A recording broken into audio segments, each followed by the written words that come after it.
태국에서 한국 무기 수입을 결정했습니다. 중국 정부의 방해에도 불구하고 태국 총리가 직접 한국 무기 수입 결정을 내리며 강력하게 한국 무기를 주장했다고 합니다. 태국이 한국 무기를 서둘러 도입하고자 했던 것은 사실 태국이 처한 상황과 밀접한 관련이 있는데요. 대체 태국에서 무슨 일이 일어나고 있으며 왜 한국 무기 수입에 열을 올렸는지에 대해 지금부터 자세하게 설명해 드리겠습니다.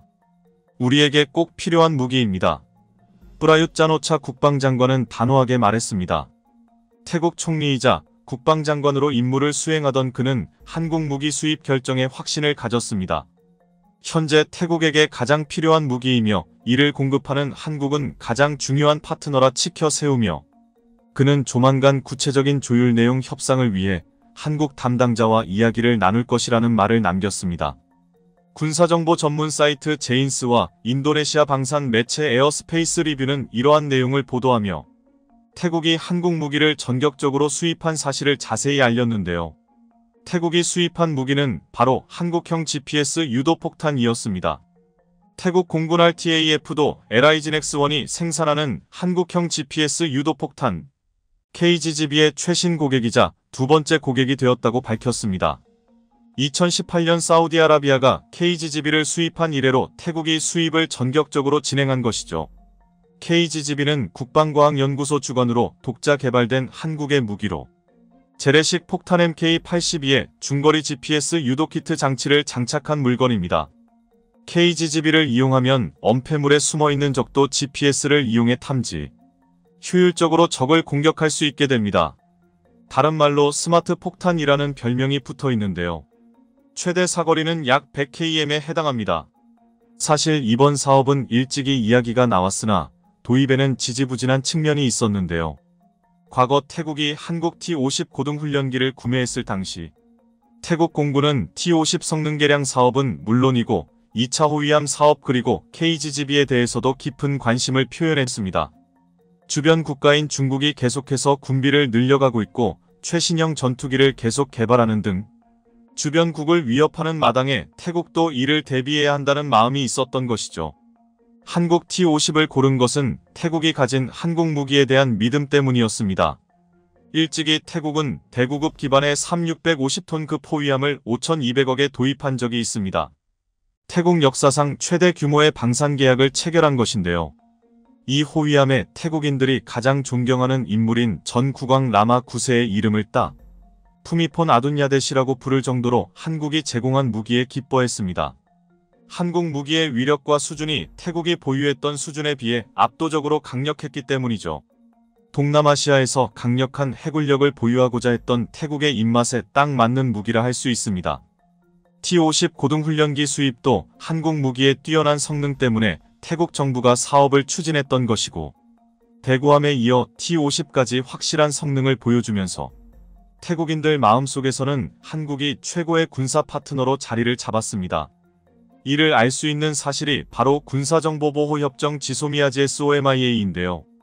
군사동맹국끼리 필요한 정보를 공유하는 지소미아는 상대 국가를 신뢰하지 않으면 체결하기 어렵습니다. 일찍이 태국 정부와 지소미아 체결을 위해 노력했으나 태국 정부는 한국의 요청에 별다른 대응을 하지 않았다가 방산 무기의 성능을 보고 깜짝 놀란 나머지 지소미아에 응한 것이라고 하죠. 하지만 그럼에도 불구하고 KGGB 사업은 큰 진전이 없었습니다. 한국 무기에 대해 신뢰를 가진 태국이지만 정치적인 차원에서 중국의 압박이 큰 방해 요인이었다고 합니다. 중국 무기 수입을 강요하며 태국 정부는 선뜻 결정을 내리지 못했다고 하죠. 정치적인 고려까지 생각해 미뤄두던 KGGB 사업은 그러나 어떤 계기 때문에 이례적으로 빠르게 진행되었다고 합니다. 바로 태국에서 점점 심각한 사회 문제로 대두된 이슬람 무장단체의 독립과 테러 활동이 그것입니다. 식민지 지배를 당한 적이 없고 대표적인 불교 국가로 알려진 태국. 이 국가 남부에 위치한 나라티와 지역은 다른 태국 지역과 달리 대부분의 시민들이 이슬람교를 믿는 이들입니다. 종족도 타이 민족과 다르게 무슬림 소수민족인 말레이족으로 이들은 오래전부터 태국 중앙정부의 통치에 반발, 남부 나라티와 지역을 중심으로 독립국 건설을 꿈꿨습니다. 그리고 이를 실천에 옮기기 위해 무장단체가 만들어졌죠. 이슬람 반군 집단은 처음에는 태국 정부에게 큰 타격이 아니었습니다. 대부분의 타이 민족들은 불교를 믿으며 사는 이들이었고 소수의 이슬람 단체는 쉽게 제압이 가능한 수준이었죠. 그러나 시간이 지나면서 이슬람 극단주의자들의 발흥과 이슬람 세계로부터 흘러들어온 무기는 무장 반군을 태국 정부의 골칫거리로 만들기 충분했습니다. 2000년대 초반부터 이들은 테러 활동을 활발하게 펼치며 중앙정부의 구속으로부터 벗어나기 위해 태국인들을 집요하게 공격했습니다. 민간인 사상자들은 점점 숫자가 늘어나면서 중앙정부 소속 군대가 출동할 정도로 반군은 성장했죠. 태국 남부 주요 지역에서 하룻밤 사이 20곳에 달하는 폭탄 테러와 방화가 일어났습니다. 현지 언론인 방콕포스트에 따르면 빠따니, 나라티왓, 얄라 등 태국 남부 주요 장소에서 화재가 발생했다는 사실을 알렸습니다. 편의점과 주유소 등 주요 시설에서 발생한 이 테러로 많은 사상자가 발생하거나 재산 피해가 잇따랐는데요. 태국 경찰의 조사 결과 이슬람 반군 세력들이 주요 지역에 폭탄을 미리 설치해 발생한 일인 것이 드러났습니다. 얄라주에 위치한 편의점에서는 무장 반군 세력이 마스크를 쓰고 카운터에 검정 가방을 씹는 일도 있었죠. CCTV를 통해 녹화된 이들 반군 세력은 상당한 규모였습니다. 더 이상 내버려두면 태국 국왕의 통치에 지장이 생기고 태국 남부 지역이 독립하는 불행한 일이 일어날 수 있기에 태국은 본격적으로 군사행동에 나서기로 결정한 것이죠. 그러나 문제는 태국 남부 지형이었습니다. 베트남 전쟁 당시 게릴라전을 펼치던 베트남인들처럼 태국 남부 지형을 이용해 이들 반군 세력은 태국 정부를 피해 항전을 이어가는데요. 이를 잡기 위해선 정밀한 타격이 필요합니다. 그렇기에 한국 무기인 KGB를 태국 정부가 급하게 요청한 것이죠. 지하로 숨거나 비밀기지에서 나오지 않는 이들을 잡기 위해 한국의 무기가 요긴하게 쓰일 수 있다고 판단했기 때문이죠. 태국과 한국의 무기 수출입과 관련 이를 불편하게 여겼던 중국은 태국의 한국 무기 수입을 견제하기에 이릅니다. 특히 동남아시아에서 중국 편을 확보하기 위해 공을 들였던 중국 입장에선 태국에게 압력을 가해 자국 무기 구입을 요구했죠. 중국은 자국이 개발한 텐레이 500을 태국에게 제안하며 태국을 설득했다고 합니다. 텐레이는 중국어로 천둥이라는 뜻으로 이 폭탄의 경우 글라이더처럼 하늘을 날 수 있고 정밀 유도 장치를 달았습니다. 중국산 폭탄이 한국보다 더 우월하다고 강조한 것이죠. 그러나 태국에서는 이 텐레이 500에 대해 부정적인 반응을 보였습니다. 무엇보다 중국의 거짓 스펙 부풀리기에 지쳤고 기대했던 파괴력을 텐레이 500은 제공하지 못했기 때문이죠. 직접 타격이 가능한 한국의 KGB와 다르게 텐레이 500의 경우 수류탄 크기의 자탄 수백 개를 상공에서 흩뿌려 지상을 타격하는 방식입니다. 주로 적 공군 기지 활주로를 망가뜨리는 데 초점이 맞춰져 있죠. 중국이 제시한 무기는 어찌 보면 작은 폭탄을 실어 나르는 운반기에 가까운 형태와 더 흡사합니다. 태국 정부는 강력한 화력을 원했던 입장이기에 이런 재원은 만족할 수 없었죠. 이미 한 차례 태국은 중국이 생산한 위안급 잠수함으로 뜨거운 화를 입은 적이 있습니다. 진작 인계받아 실전 배치되어야 할 잠수함은 엔진 문제로 인해 골머리를 앓고 있죠. 독일산 엔진을 사용하는 것이 계약이었지만 유럽연합의 중국 무기 수출 금지 제약으로 인해 위안급 잠수함 인계가 불가능해지자 중국은 태국에게 자국산 엔진을 제안합니다. MWM620 엔진이 바로 그 정체였죠. 그러나 안전성 문제에서 이미 결격 판정을 받았기에 태국은 MWM620 엔진을 거부했고 중국은 위안급 잠수함 수출을 위해 어떻게든 자국산 엔진을 넣어 수출하겠다며 태국과 대립하고 있습니다. 당연히 중국의 요청을 태국은 거부할 수밖에 없었죠.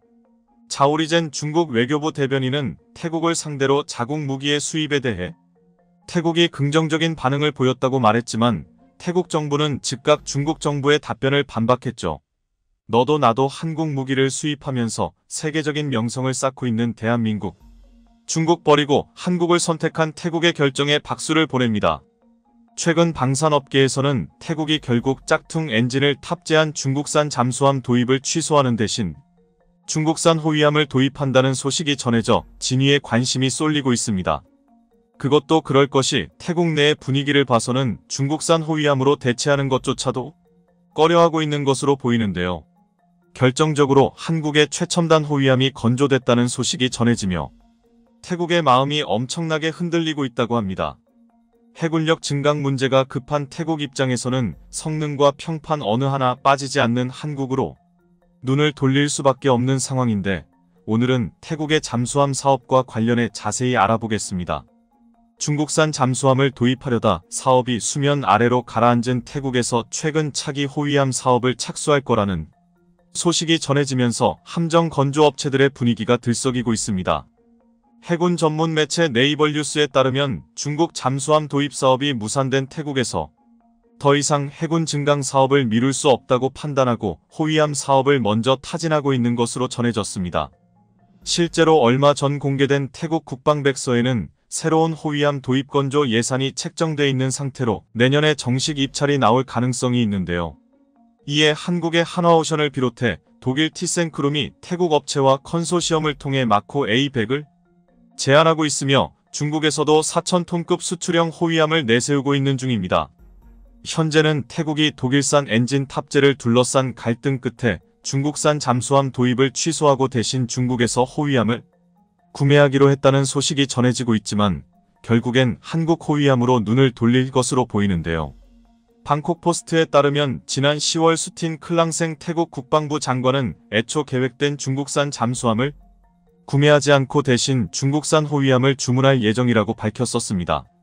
앞서 유럽에서 중국의 무기 수출을 금지하는 조치로 인해 잠수함에 독일 엔진을 탑재하지 못하게 된 태국이 차선책을 마련한 겁니다. 수틴 클랑생 태국 국방부 장관은 총리의 중국 방문 기간 이 문제가 논의됐는데 중국도 계약 변경을 고려하기로 했다며 세부 사항을 협의하고 있어 조만간 새로운 계약이 체결될 수 있다고 설명했다. 그는 호위함 수입에는 잠수함보다 더 많은 6,300억 원이 투입된다며 잠수함 구매를 위해 이미 중국에 지급한 비용은 호위함 구매 비용으로 이전될 것이라고 말했습니다.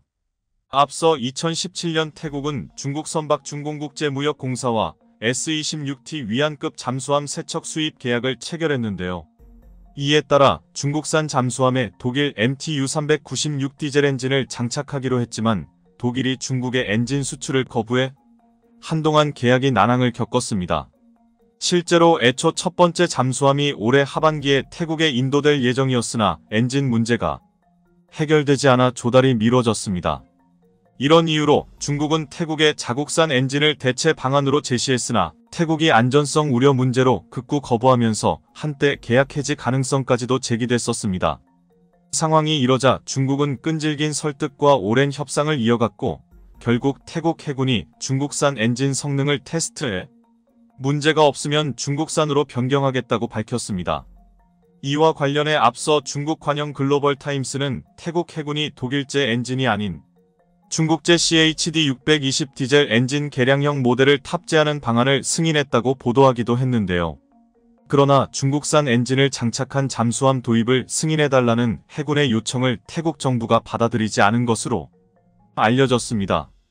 이번 보도에 따르면 태국은 대잠수함 작전 능력을 갖춘 호위함 수입으로 계약을 변경하기로 했다곤 하지만 곧바로 속도를 내지 않는 걸로 봐서는 중국을 버리는 패로 여기고 결국 한국으로 올 것으로 보입니다. 그리고 때마침 한국 방산업계가 태국 방산 시장을 집중 공략하는 등 흘러가는 상황까지 우리에게 아주 유리해졌습니다. 미국과 유럽 등 글로벌 해양 방산 시장 진출을 통해 초격차 방산 솔루션을 확보하고자 하는 한화오션이 이번에는 태국 방산 시장 문을 두드리면서 광폭 행보를 보이고 있는데요. 한화오션은 지난달 열린 태국 디언드S 2023 전시회에 참가해 태국 방산 관계자, 군 관계자들에게 강한 인상을 남겼습니다. 태국 디언드S 2023 전시회는 50개국 500개 업체, 35개국 400개 공식 대표단이 참가하는 아시아 지역에서 손꼽히는 방산 전시회로 미국을 비롯해 이스라엘, 독일 등 유수의 방산업체들이 참가했습니다. 이번 전시회에서 한화오션은 국내 함정 건조업체로는 유일하게 2,000톤급 수출형 전투함과 태국에 수출했던 3,000톤급 호위함, 해외 시장에서 주목을 받고 있는 장보고 3,000톤급 잠수함, 미래 무인 전력 지휘 통제함을 전시해 엄청난 이목을 끌었습니다. 특히 한화오션은 이번 태국 D&S 2023 전시회 기간 동안 잠수함, 호위함 도입을 계획하고 있는 태국 국방부, 해군 관계자들과 활발한 미팅과 상담을 진행하면서 눈도장을 확실히 찍었는데요. 이뿐 아니라 한화오션은 지난 2019년 태국에 3,000톤급 호위함을 수출한 깊은 인연이 있는데 이 호위함은 현재 동남아 지역 최고의 전함으로 평가받고 있는 중입니다. 더구나 태국의 전 국왕이자 국민들 사이에 국부로 추앙받는 푸미폰 아둔야댓으로 명명될 만큼 태국 국민들에게 자부심과 같은 함정으로 꼽히고 있어 추가 수주도 가능성도 매우 높은 상황입니다. 이런 상황에 최근 한화오션이 울산급 호위함 배치 3호 6번함의 본격적인 건조에 들어간다는 소식이 전해지면서 태국의 마음을 사로잡고 있는데요. 방산업계에 따르면 지난달 한화오션은 방사청과 8천억 원에 육박하는 울산급 배치 3호 6번함 건조 사업을 위한 본계약을 체결했습니다. 이번 건조 사업은 대한민국 해군의 노후화된 초계함과 호위함을 대체하는 것으로 울산급 배치 한화오션은 지난 7월 울산급 건조 사업 우선 협상 대상자로 선정됐으며 기술 협상 과정을 거쳐 본계약에 본격적인 건조에 들어가면 5번함은 2027년 12월, 6번함은 2028년 6월에 우리 해군에 인도돼 전력화될 계획으로 알려졌습니다. 울산급 배치 3호 위함은 3,500톤급으로 길이 130m, 최대 30노트, 대공, 대잠 탐지 능력, 중저속 전기 추진 방식과 고속 항해용 가스터빈 추진 엔진을 결합한 하이브리드 추진 체계를 갖추고 있습니다. 그런데 이번에 한화오션이 울산급 마지막 함정 사업을 따냈다는 소식에 태국 방산업계가 발칵 뒤집어졌다고 합니다. 중국의 방해에도 불구하고 하루라도 빨리 한국과 계약을 체결해 인도 시기를 앞당겨야 한다는, 더구나 한화오션은 울산급 5, 6번함을 선도함보다 뛰어난 후속함으로 건조에 성공적으로 인도하겠다는 포부를 드러내자 태국의 마음이 더욱더 급해졌습니다. 태국이 이렇게 애가 타고 있는 건 한화오션의 남다른 이력 덕분으로 그동안 한화오션은 고품질의 함정을 생산하면서 우리 해군력과 자주국방 역량 강화에 엄청난 역할을 해왔습니다. 특히나 한화오션은 2000년 이후 새로운 전투 개념이 도입된 첨단 국산 구축함 건조 사업인 KDXI-22 사업의 전 라인업을 건조한 유일 업체인데요. 2012년 KDDX 개념 설계를 수행하면서 이지스함 등 최첨단 수상함에 대한 탁월한 기술력과 노하우를 입증해냈고, 이런 건조 경쟁력을 바탕으로 현재 대한민국 해군이 운용 중인 구축함을 가장 많이 인도한 업체이기도 합니다. 한화오션 관계자는 이번 울산급 5, 6번함 건조사업 본계약으로 함정 명가임을 다시 한번 입증했다고 자신감을 드러냈습니다. 이렇듯 태국에서 조바심을 드러내고 안달나고 있는 특별한 이유가 있었던 것 같은데요. 그리고 최근 2010년 북한 어뢰에 폭침됐던 초계함 천안함이 전투 능력을 갖춘 최신 호위함 천안함으로 13년 만에 다시 태어났다는 소식이 전해지면서 태국이 더욱더 들썩이고 있습니다. 최근 우리 해군은 앞서 5월 경남 진해 군항에서 취역했던 새 천안함이 7개월의 전력화 과정을 거쳐 옛 천안함과 같은 서해 2함대에 이달 23일 작전 배치됐다고 밝혔는데요. 천안함은 올해 5월 취역 후 7개월여 동안 실전과 같은 교육훈련과 강도 높은 작전 수행 평가를 거치며 전투 수행 능력을 입증했습니다. 그 결과 작전 배치 적합 판정을 받고 23일 2함대에 입항해 본격적인 서해 수호. 해군에 따르면 구형 천안함은 배수량 1000T의 초계함이었으나 신형 천안함은 2800T급 호위함으로 함급이 한 단계 올라갔습니다. 길이 122m, 폭 14m, 높이 35m, 최고 속력 30노트로 해상작전 헬기 1대를 탑재할 수 있으며 5인치 함포, 함대함 유도탄, 함대지 유도탄, 장거리 대잠어뢰, 유도탄 방어 유도탄 등의 무장을 탑재했습니다. 또한 선체 고정음 탐기는 물론 과거 천안함에는 없었던 예인선 배열음 탐기를 탑재해 원거리에서도 잠수함을 탐지할 수 있는 능력을 보유한 게 특징입니다. 아울러 추진 전동기와 가스터빈 엔진을 결합한 하이브리드 추진 체계로 소음을 줄여 대잠 성능이 향상됐다고 합니다. 신형 천안함은 작전 배치를 위해 지난 5월부터 함정 성능 확인, 작전 수행 능력 평가, 전투력 종합 평가 등 3단계의 전력화 과정을 거쳤는데요. 전력화 기간 중 승조원들은 함정의 모든 무기 체계와 장비가 전투에서 최상의 성능을 발휘할 수 있도록 평가하고 작전 환경 숙달과 유형별 전투 수행 능력을 위해 실전과 같은 훈련을 진행했다는 후문입니다. 이뿐 아니라 비상 상황에서 생존력을 높이는 손상 통제 훈련을 통해 강도 높은 테스트가 진행되는 등 완벽한 성능을 입증했습니다. 특히 이달 19일과 20일에는 작전 배치 최종 검증 절차 마지막 단계인 종합전투훈련을 실시했습니다. 종합전투훈련은 적의 동시다발적이고 복합적인 도발 상황을 부여해 24시간 동안 밤낮 구분 없이 연속으로 진행되는 전투수행 훈련입니다. 이번 종합전투훈련 중에 천안함 승조원들은 대잠전, 대함전, 대공전 등 동시 다발적인 복합전 대응 훈련을 비롯해 전투체계 팀워크 훈련, 손상 통제와 같은 실전을 방불케 하는 훈련으로 전투준비 태세를 점검했습니다. 호위함이란 넓은 의미로 항모기동부대나 각종 함대 선단 선박을 적의 공중수상 수중 공격으로부터 방어하는 모든 군함을 의미하는데요. 최신의 호위함으로 부활한 신형 천안함을 비롯해 최근 한국 방산업계에서 태국의 구미를 당기고 있는 소식이 연일 전해지고 있는 만큼 태국 호위함 사업에서 승리의 깃발을 꽂을지 관심 있게 지켜보겠습니다. 지난 11일 중국의 항공모함 전단은 대만과 중국 본토를 구분하는 대만 해협을 통해 남쪽으로 항행해 중간선 서쪽에 머물렀습니다. 대만 해협 중간선은 1955년 미국 공군 장군인 벤저민 데이비스가 일방적으로 선언한 경계선으로 미국은 이 선을 넘지 말라는 암묵적 합의를 중국과 대만 양측에 압박해왔습니다. 하지만 중국은 대만 해협이 국제수로가 아니며 자국의 내해라고 주장해왔는데요. 최근 중국군의 동향은 아예 이 중간선의 존재를 인정하지 않는 것은 물론 중간선의 소실을 노리고 있다는 진단이 나올 정도로 위협적입니다. 반대로 대만의 경우에는 이 중간선이 유지되지 않으면 방어선은 후퇴할 수밖에 없기 때문에 어떻게 해서든지 지키려 하고 있는데요. 그런데 중국 항공모함 전단이 중간선에 출현한 때는 다음 달 13일 실시되는 대만 총동선거가 코앞에 다가온 시점이었습니다. 현재 대만 총통선거는 중국으로부터 대만의 정치적 독립을 추구하는 집권민진당, 중국과 밀착을 추구하는 국민당, 중국과의 대화를 주장하면서도 중도 노선을 따르는 민중당 간 3파전 양상을 띠고 있습니다.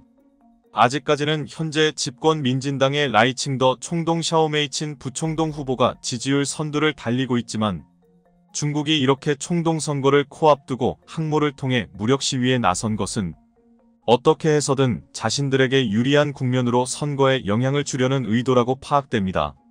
그런데 이번 항모 전단에는 해외에서 갖은 진상을 부리고 다니며 악명이 높은 산둥함도 있었습니다. 중국은 최근에도 자신들의 두 번째 항공모함인 산둥함 띄우기에 여념이 없습니다. 올 봄에는 산둥함에서 전투기와 헬기 등 함재기 620여 대가 이륙했다고 홍보하면서 함재기 출격 기록을 갱신했다고 자랑하기도 했습니다. 하지만 산둥함의 실체는 함재기로 헬기를 사용하는 반쪽짜리 항공모함에 불과한 것이 사실입니다. 620대 대부분은 헬기인 것입니다. 중국은 차이잉원 대만 총통의 미국 방문과 케빈 메카시 하원 의장과의 회동 때에도 산둥함 항모 전단을 투입해 대대적인 대만 포위 공격 훈련을 벌였습니다. 당시 미국은 태평양 함대 소속 니미츠 항모 전단을 투입해 맞불을 놓았는데요. 양국 항모 전단이 불과 400km도 안 되는 거리를 사이에 두고 대립하는 초유의 일이 벌어진 것이었습니다.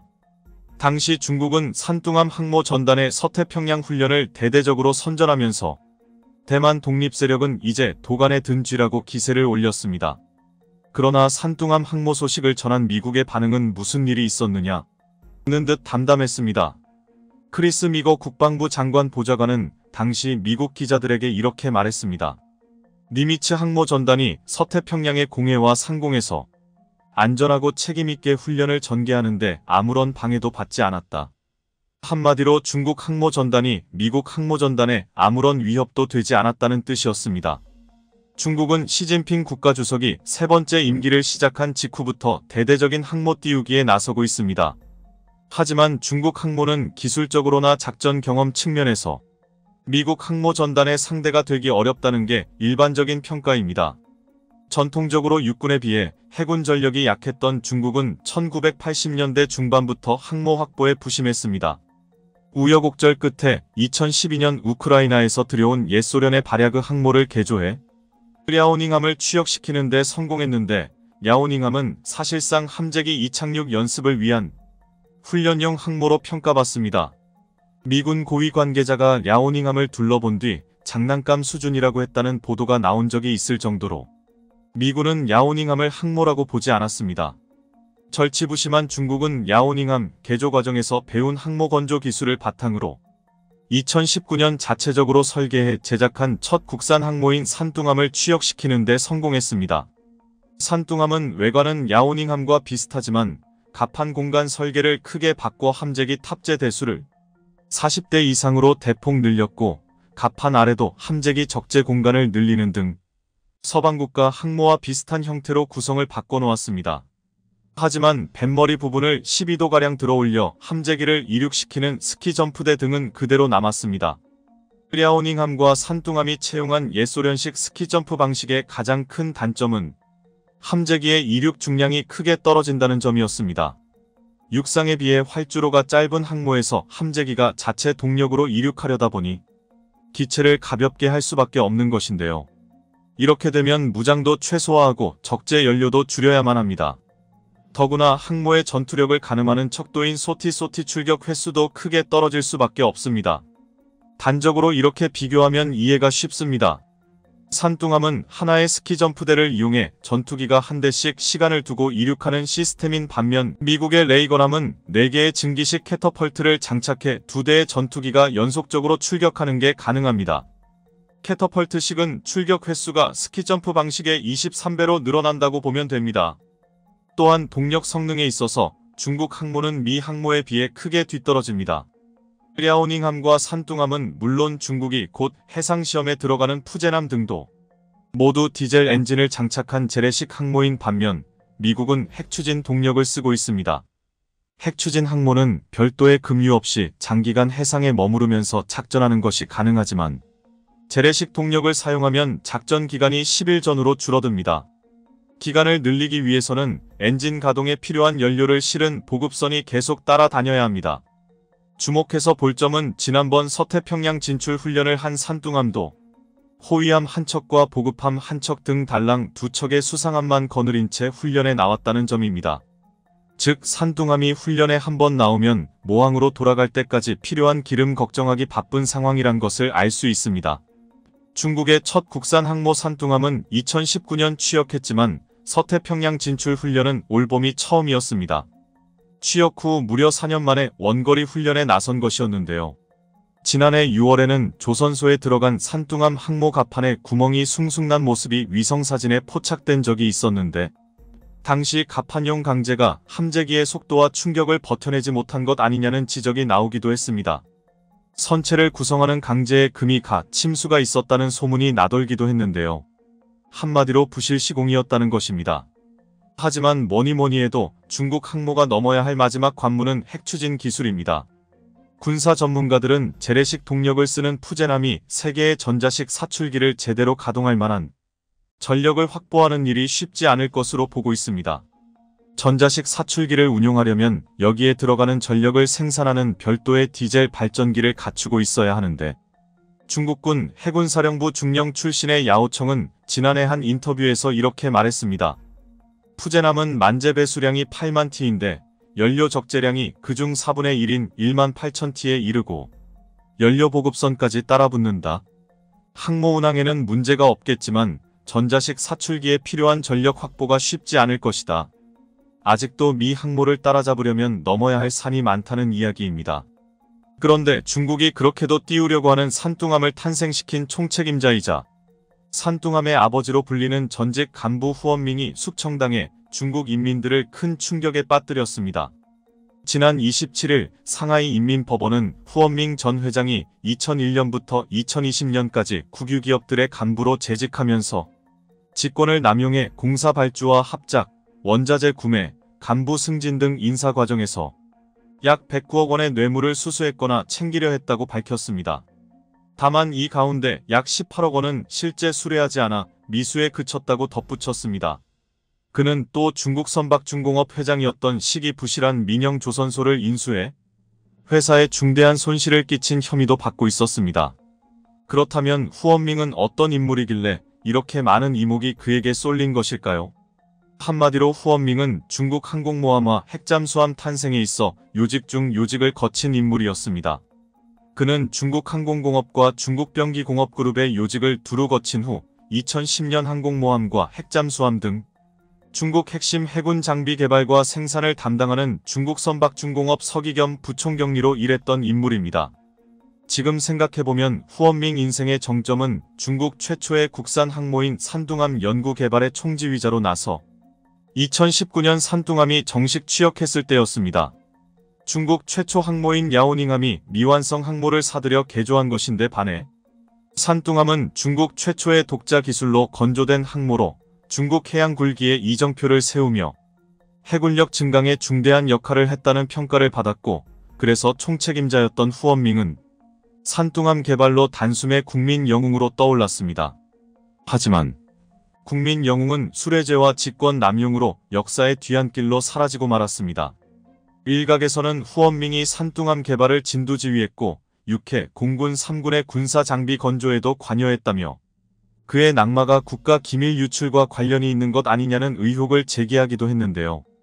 이렇게 중국 첫 국산 항모를 탄생시킨 국민 영웅마저 숙청되는 등 엄청난 회오리가 펼쳐지고 몇 해십 년 동안 중국군에 충성해온 간부들이 하루아침에 사라지는 일이 벌어지고 있는 반면 최근 한국에서는 정반대의 안타까운 소식이 들려왔습니다. 국산 초음속 전투기 KF-21 보람의 사업의 타당성 조사와 발전 방안 연구 등을 총괄하던 한국국방연구원 KIDA의 고병성 획득사업 분석단장이 과로로 쓰러진 것입니다. 병원으로 후송됐지만 뇌사 판정을 받은 것으로 전해졌는데요. 그는 KF-21 전투기 사업 분석단을 이끌어왔고 최근 KF-21의 첫 양산 사업에 대한 타당성 조사 연구와 관련해 마음고생이 심했던 것으로 알려졌습니다. 고 단장은 양산하면서 미사일 성능도 업그레이드하면 된다는 개발사 측과 절충안을 찾으려 수일간 밤을 새웠다고 합니다. 무기 체계 전문가로 지난 20여 년간 KIDA에서 근무한 그의 손을 거쳐 간 주요 무기만 45가지는 되는 것으로 알려졌습니다. 한국국방연구원은 탄도미사일 개발에 참여했던 국방 업무에 종사하는 또 한 명의 이름 없는 영웅이 일터에서 본분을 다하다 소천했다며 안타까움을 표명했습니다. 국방 업무에 종사하는 연구 인력에 대한 두 나라의 상반된 평가를 보여주고 있습니다. 현재 중국에서는 자기들의 국산 첫 항공모함을 탄생시킬 정도로 국가에 헌신했고 반토막 날 위기를 겪었던 KF-21 보람의 전투기 초도 물량 양산 예산이 우여곡절 끝에 원상복귀되면서 큰 고비를 넘겼습니다. 우려했던 이슈가 사라지면서 향후 KF-21의 수출 문이 활짝 열리게 된 건데요. 그런데 KF-21을 잡겠다며 자신만만하던 중국과 튀르키예가 최근 대참사를 겪으며 정신을 차리지 못하고 있다고 합니다. 호언장담하던 기존의 태도와 달리 호되게 망신을 당해 KF-21과 견줄 수 없다는 현실을 깨달았다는데 자세히 알아보겠습니다. 내년 국방 예산에 KF-21 보람의 초도 물량 40대 양산을 상정한 예산이 반영되면서 KF-21의 수출이 본격적으로 날개를 달 것으로 보입니다. 국방부에 따르면 지난 21일 국회를 통과한 2024년도 예산안에는 KF-21 보람의 최초 양산사업 예산 2,387억 원이 반영됐습니다.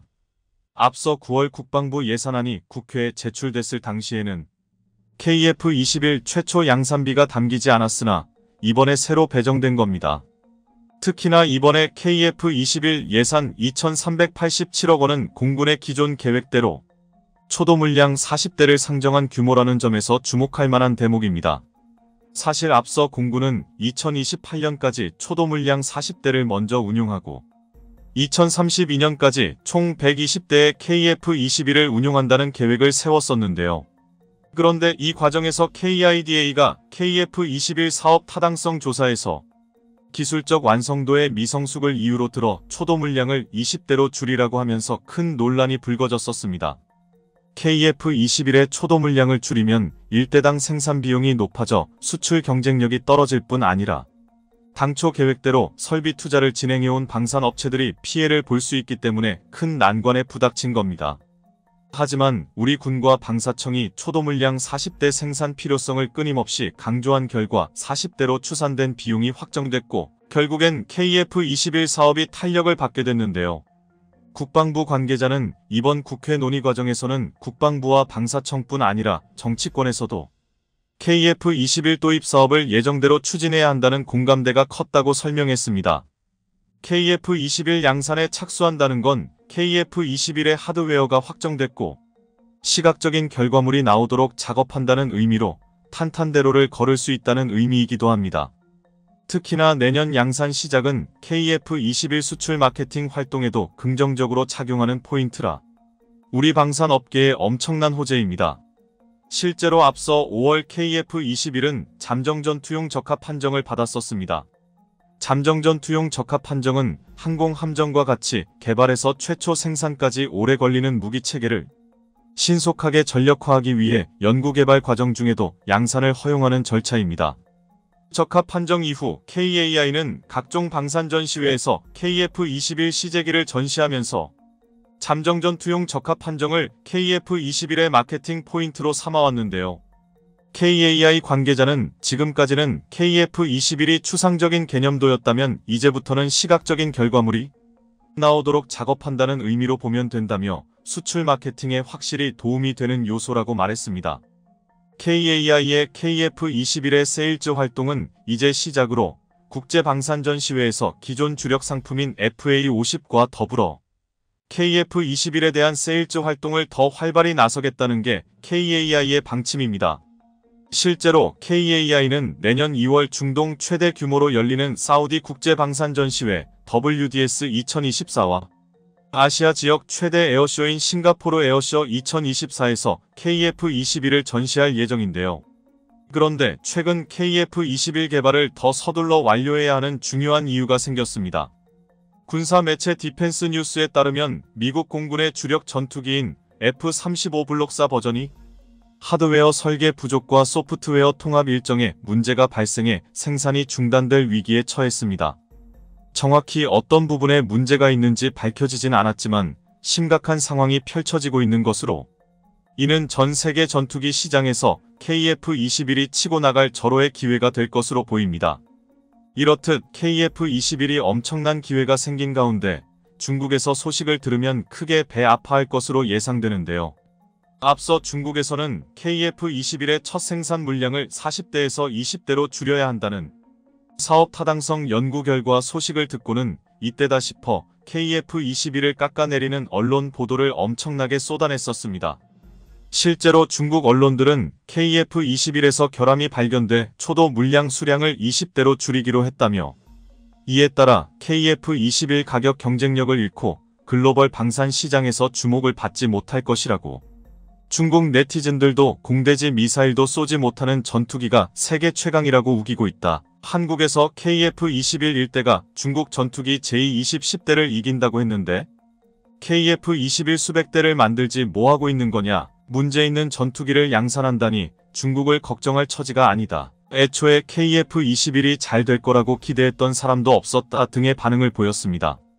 그런데 최근 중국의 태도가 호떡 뒤집듯이 완전히 달라지는 등 이전과는 다른 분위기가 형성되고 있는데요. 다름 아닌 중국 관영 매체 CCTV에서 KF-21에 대해 집중 분석했는데 이례적으로 극찬하며 중국에 대한 위협이 될지도 모른다고 전하면서 KF-21을 치켜세운 겁니다. 중국 CCTV는 KF-21이 엄청난 성능을 갖추는 등 게임 체인저가 될 수 있다며 한국의 군사력이 확장하는 데 큰 역할을 할 것이라고 보도했습니다. CCTV는 한국이 세계 방산 시장을 먹으려는 야심을 드러내고 있다며 중국산 무기 수출의 강력한 경쟁자로 떠오르고 있어 중국도 첨단 무기로 대응할 필요가 있다고 강조했습니다. 그러면서 KF-21의 경우 중국과 달리 해외에서도 호평이 이어지고 있다며 한국 방산 무기 체계들이 엄청난 속도로 성능이 업그레이드 되고 있어 한국을 경계해야 한다고 전했습니다. CCTV는 얼마 전 중국이 중국산 훈련기 L-15를 UAE에 수출하면서 중동 지역의 수출을 뚫었지만 최근 KF-21이 등장하면서 엄청난 위협이 되고 있다며 KF-21 개발이 완전히 마무리된 건 아니지만 미리 견제해야 한다고 밝혔습니다. 그러면서 KF-21과 글로벌 수출 시장에서 경쟁하려면 철저한 준비가 필요하며 제20 스텔스 전투기의 새로운 경쟁 모델로 부상할 수 있어 긴장해야 한다고 강조했습니다. CCTV는 한국은 KF-21의 미티어 미사일과 같은 첨단 미사일을 탑재하는 등 방산 선진국에서만 가능했던 AESA 레이더를 국산화하는 데 성공하면서 전 세계를 놀라게 했다며 KF-21 개발 속도도 괄목할 만한데 아직도 시험 비행이 완료되지 않은 J-30 전투기를 빠르게 추격하고 있어 우려스럽다고 전했습니다. KF-21이 예상보다 빠르게 개발의 속도를 내고 있자 중국에서 이를 두려워하고 있는 것으로 보입니다. 그것도 그럴 것이 중국의 J-30 스텔스 전투기의 경우 2010년 초 시제기를 만든 이후 개발 사업이 여전히 진행되고 있는 등 대량 양산에 착수하지 못할 정도로 전투기 성능에 의문이 가득한 상황이라 KF-21의 성과를 부러워할 수밖에 없는데요. 실제로 CCTV는 KF-21 조종사의 인터뷰를 인용하면서 2025년까지 무장을 탑재하는 등 개발이 완료될 거라고 전하며 FA-50을 운용하고 있는 국가에서 KF-21을 도입할 가능성이 커 한국산 전투기 수출이 더욱 탄력을 받을 거라고 내다보기도 했습니다. 한국 방산 부문에서 좋은 소식이 전해지면 어떻게든 비난하려고 안달이 나 있던 과거 중국의 태도와는 너무도 상반된 태도로 중국에서조차 한국 방산을 인정하지 않으면 안 되는 수준까지 올라선 것으로 보입니다. 이런 상황에 KF-21을 잡겠다며 자신만만하던 튀르키예가 대망신을 당하는 일이 벌어졌습니다. 튀르키예는 자체 개발 전투기 칸을 선보이면서 KF-21을 추격한다는 호언장담했었는데요. 그런데 실상은 F-16 전투기 노화를 이유로 미국과 유럽으로부터 전투기 도입 거절을 당하자 어쩔 수 없이 중국에서 개발된 JF-17 전투기 도입을 검토하고 있는 등 자신감이 있던 모습이 허언에 불과했다는 사실이 들통났습니다. 과거 한때 튀르키예는 한국과 차세대 전투기 사업 파트너로 낙점의 보람의 사업에 참여하기도 했지만 여러 가지 문제들로 인해 각자의 길로 가기로 결정했었습니다. 실제로 튀르키예에선 TF-칸 파트너로 KF-21 사업의 지분 20%까지 투자하는 방안을 검토했다고 합니다. 그러나 조건이 안 맞아 무산되면서 이후 한국과 튀르키예는 각각 KF-21과 TF-칸으로 진로를 확정했습니다. 그리고 그 결과는 KF-21이 개발 일정에서 TF-칸을 훨씬 앞서는 등 여러 방면에서 KF-21의 확실한 승리로 귀결되고 있습니다. 한국의 경우 KF-21 개발 과정에서 국산화율을 높이는 등 국내 기술로 전투기를 개발하려고 끊임없는 노력을 다한 끝에 성과를 낸 반면 튀르키예는 해외 기술 도입에 어려움을 겪으면서 사업의 속도가 나지 않았습니다. 그런데 갑자기 2년 전 터키의 100주년을 기념하기 위해 칸 전투기를 급히 외부에 공개하면서 사업이 순조로운 듯 보였지만 주력 전투기를 대체하기에는 아직 갈 길이 먼 상황입니다. 실제로 튀르키예의 군사 전문가 샘 도구트는 미 브레이킹 디펜스와의 인터뷰에서 전반적인 개발 일정이 빡빡하다며 아직 상세 설계 검토도 확정하지 못한 상태라고 말했습니다. 이에 따라 칸 전투기가 껍데기에 불과하며 칸이 KF-21의 강력한 경쟁자로 떠오르고 있다는 이야기가 허언에 불과했다는 사실이 드러나고 있습니다.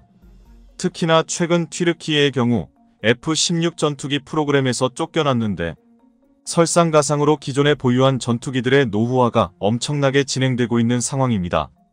이렇듯 튀르키예 미국의 군수 지원이 중단되자 유럽 타이푼 전투기를 도입을 차선책으로 생각했지만 이마저도 독일의 반대로 인하 물거품됐습니다.